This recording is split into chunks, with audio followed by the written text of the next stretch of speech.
कसे आहात सगळे? मजेत आहात ना? मजेतच असलं पाहिजे नाही. ठीक आहे. तर मी निघाली आहे ऑफिसला. काल मला ना अजिबात व्हिडिओ शूट करता आला नाही. रिधानला ताप होता आणि त्याच्यामुळे ना तो भरपूर टँट्रम करतो. आणि ह्या दोन मुलांना ना मला वाटतं कॅमेरामध्ये यायचं आहे. ये हा. माझं नाव पूजा. तुम्ही कोणत्या स्कूलमध्ये आहात? तू कितवीला आहे? आणि तू? ठीक आहे, चला बाय. ही लहान मुलं पण ना खरंच कधी कधी किती निरागस असतात, पण कधी कधी तेवढीच चाप्टर असतात. त्यांच्या ना भोळ्या चेहऱ्यावरती ना कधी जायला नाही पाहिजे नाही. ओके. आणि हो, तर काल रिधानमुळे ना मला अजिबात व्हिडिओ शूट नाही करता आला. मुलं आजारी असलं ना ते खूप डिमांडिंग होतात की मम्मीचं सगळं टेन्शन आम्हालाच पाहिजे नाही, तू काही काम करू नको, तू फक्त माझ्याजवळ बसून राहा, ह्या सगळ्या गोष्टी असतात. आणि त्यात रिधान थोडं जास्त टँट्रम करतो, कारण का टँट्रम नाही म्हणू शकत, पण जेव्हा मुलं आजारी असतात ना त्यांना त्यांची मम्मीच हवी असते. आई म्हणतात पण ठीक आहे, मला तो मम्मी म्हणतो, मग मम्मी म्हणते मी. कधी कधी तो मग आपण बोलतो, म्हणजे त्याच्या मूडनुसार आहे की त्याने मला काय हाक मारायचे ते. त्याचं बघून रिधान पण तशीच करते, कधी मा, कधी मम्मा, कधी मम्मी, हे चालूच असतं. तर हां, जेव्हा ते आजारी असतात तर त्यांना पण कळत नसतं की त्यांना नक्की काय हवं असतं. ते स्वतः कन्फ्यूज असतात. ताप असतो, चिडचिड होत असते, आणि तापामुळे मोठ्या माणसांना किती त्रास होतो तर लहान मुलांना होणारच की नाही. मग त्यामुळे मला काल काहीच करायला जमलं नाही. पण जेव्हा तो रात्री झोपला त्यावेळी मग मी थोडा वेळ ना आरीवर्कचं काम करत बसले. त्याचा व्हिडिओ पण मी अपलोड करणार आहे. ठीक आहे. आणि ती मुलं, आज मला वाटतं सॅटर्डे, हां आज सॅटर्डे म्हणून आहे ना हाफ डे, आणि त्यामुळे तुम्ही माझ्या मागे ही सगळी मुलं बघू शकता. ही सगळी सरस्वती विद्या मंदिरमधली मुलं आहेत. छान आहे शाळा. प्रत्येक शाळा चांगलीच असते, ते आपण ठरवायचं असतं की आपल्याला कसं वागायचं. ज्या शाळेचे विद्यार्थी आपण असतो, आपण आपल्या शाळेचं नाव पुढे नेऊ शकतो किंवा खाली आणू शकतो. त्यामुळे कोणतीही शाळा चांगली किंवा वाईट नसते. लोक कशी वागतात आणि लोक कसा पॉईंट ऑफ व्ह्यूने बघतात हे मॅटर करतं. मेट्रोला ही गर्दी कमी असणार आहे असं मला वाटतंय. असणारच. सॅटर्डे खूप साऱ्या लोकांना सुट्टी आहेत. ठीक आहे. आता तुम्ही म्हणते प्रत्येक सॅटर्डेला अशीच म्हणते, पण काय करू, दुःख होतं मला. सगळ्यांना सुट्टी, आम्हाला का नाही?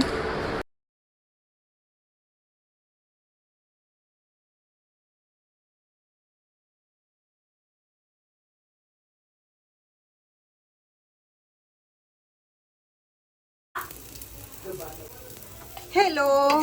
तर मी आज बनवणार आहे साऊथ इंडियन कारा चटणी. तर ही चटणी म्हणजे साधी आहे, सोपी आणि लवकर होते, हिला जास्त वेळ लागत नाही. आता मी भाजून घेते लसूण आणि आलं. त्याच्यानंतर मी भाजणार आहे कांदा, टमॅटो आणि खोबरं नाही भाजणार आहे, फक्त याला भाजायला लागतं लसूण, आलं आणि कांदा, टमॅटो हे भाजून घेणार मस्तपैकी.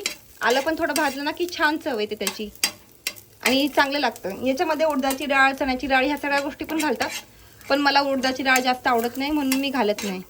आणि कच्ची चण्याची डाळ पण घालते मी थोडीशी, पण ती एकदम वाटताना, कच्ची नाही म्हणजे भाजलेली चण्याची डाळ घालते, जेणेकरून तिला जास्त भाजायचा त्रास होत नाही. आता मी याच्यात केलेला आहे ॲड कांदा. कांद्याला आपल्याला जास्त काळं करायचं नाही आहे, फक्त तो चॉकलेटी होतपर्यंत भाजून घ्यायचा आहे.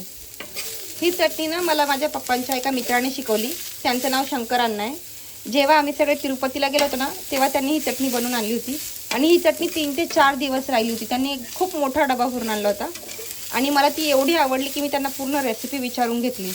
त्यांनी ही चटणी आणि तांदळाच्या भाकरी आणल्या होत्या, आणि खरंच ही चटणी खायला एकदम छान लागते. तुम्ही हिला डोशाबरोबर, मसाले भात, इडली सगळ्याबरोबर खाऊ शकता, किंवा बनवून ती आहे ना बिना पाण्याची जर तुम्ही केली तर ती आरामशीर हफ्ताभर राहते. पण तुम्ही फ्रीजमध्ये स्टोअर करताना नाही ना, वरती त्याला थोडंसं असं करा की जेणेकरून ते फ्रीजचं पाणी त्याच्यामध्ये पडणार नाही, ती हफ्ताभर राहते. मी तुम्हाला पूर्ण प्रोसेस दाखवते, तुम्ही पण करून बघा, जेणेकरून ती तुम्हाला पण आवडेल. आता हा थोडा मी ब्राऊन करून घेते, आणि मग मी याच्यात ॲड करणार आहे टमॅटो.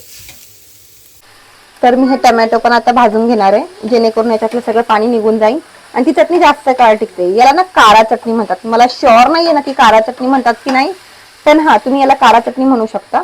पण हे प्रत्येकाची बनवायची पद्धत थोडी वेगळी असते. माझी पद्धत थोडी वेगळी आहे, तुमची पण वेगळी असू शकते.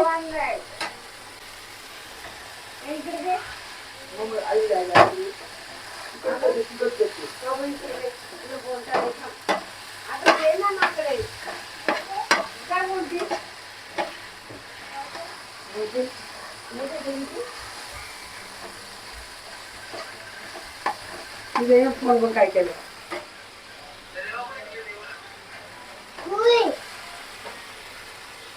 तर मी पहिला आता वाटून घेणार आहे चण्याची डाळ. ही भाजकी चण्याची डाळ आहे, जी तुम्हाला कोणत्याही दुकानात भेटेल. ही चण्याची डाळ आता वाटलेली आहे. याच्यामध्ये मी घालणार आहे सुकं खोबरं, म्हणजे जेणेकरून ते पण वाटून जावं. आपलं खोबरं बारीक झालं आहे आणि ह्या कांद्यामध्ये आहे, तुम्ही बघू शकता लसूण आहे आणि याच्यामध्ये आलं आहे. म्हणजे मी कांद्यामध्ये पहिलं लसूण आणि आलं भाजून घेतलं, मग त्याच्यामध्ये कांदा टाकून कांदा पण भाजून घेतला. कांदा थोडासा जळाला आहे, पण ते एवढं काही चटणीमध्ये दिसून येणार नाही आपल्या. आता आपलं कांदा, लसूण, आलं आणि ते सगळं एकत्र झालं आहे. आता मी याच्यामध्ये ॲड करणार आहे टमॅटो.